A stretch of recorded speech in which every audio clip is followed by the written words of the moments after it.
If your perennials tend to flop over or finish flowering too early in the summer, this simple trick you can do right now in May will fix both. Welcome back to Andyn Farm. Okay, so I'm going to show you this simple trick that you can do now in May or into early June, known as the Chelsea chop, and just by pinching back some of the growth you can get shorter, sturdier plants and a much longer flowering season, and also hopefully stop some of the plants flopping over as we go through the summer. In this video I'll show you exactly how to do it, which plants it works best on. I will then try and show you some plants that you don't want to do this to.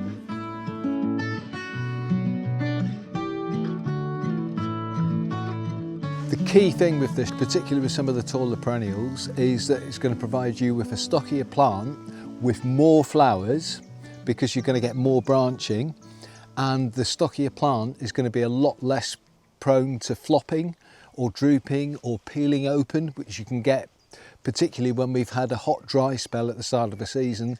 If we then get rain later on, quite often some of the taller perennials will flop over. So let me start with this one that I've already started. This has been done once, and if you follow down the shoots here, you can see where I've actually pinched back already 2 shoots, which is now developing separate branches, and these will then form new branchlets and new flowers, but I've left 2 up which will come into flower sooner. So instead of one short burst of flowers, you're spreading that colour right through the summer. Now this is a little bit different in the garden. If that was a clump, so if I pull those together, you'd leave this one to flower, your other shoot you'd go in and pinch it out now, and what that's going to do is that's going to encourage that flowering shoot to send smaller shoots off at the side, which is going to provide more flowers. So we let one develop now, and we've taken 2 off, which is then going to provide flowers for later on. So we're delaying some of the flowering, which is going to give you a longer season of interest. This one will still come into flower very soon. As you can see, the flower bud is sitting there now, ready to open. But by taking off the other 2, that's going to give me more flowers for later on over the summer. With Phlox, I'm not cutting everything back, just a few stems. That way I get earlier flowers than the ones I leave, and later flowers than the one I pinch. This is a particular variety called U-spec, or U-spec, which has a lovely sort of lilac-y pink flower. With this one, because it's actually shot very quickly in the last few weeks, all I'm going to do is go in and just pinch off the tops, which is going to encourage this plant to bush and branch out. It's going to give me a slightly squatter plant for this year. So I've got 1 shoot that's coming all the way up. I'm starting at the top of the plant. I'm just going to follow it down to about halfway, and I'm just going to pinch out the shoot. And again, starting at the top, following down the stem, and just pinching out the shoot. A good rule of thumb, if you're not sure how much to cut back, is to take back 1/3. That way you're definitely going to get flowers later on, but the bushier the plant will be.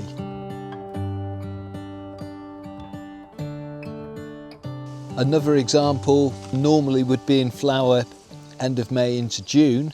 This is Valerian, or Valeriana officinalis, and as you can see, it's actually already developed its flower buds.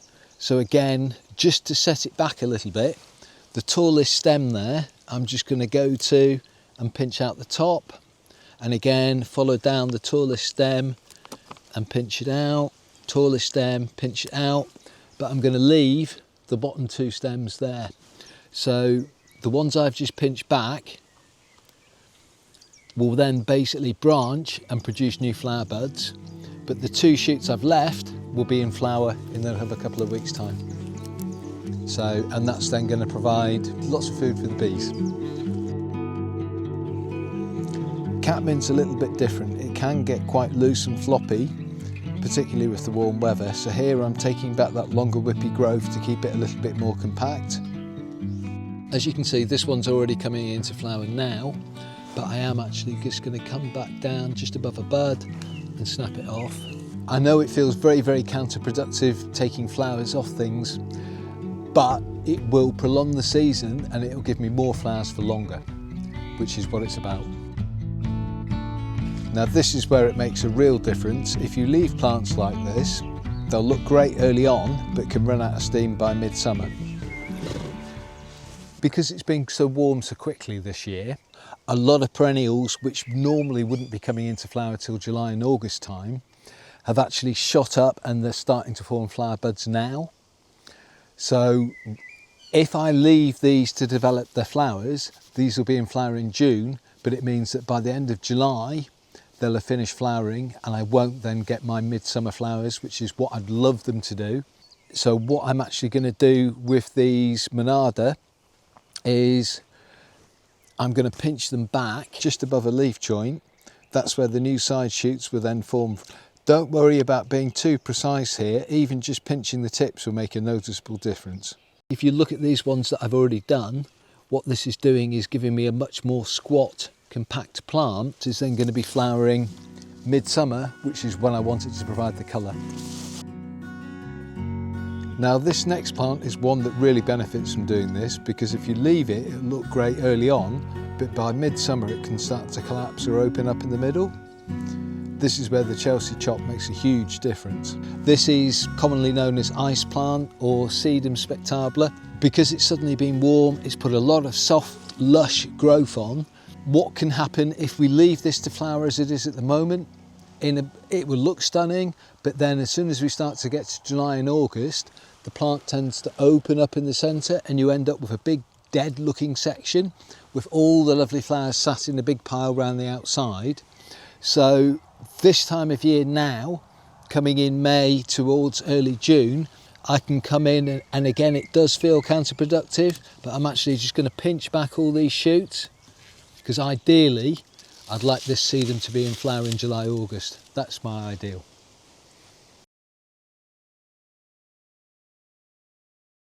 Just the selection of plants that we can do this simple trick to that we've had on the table here.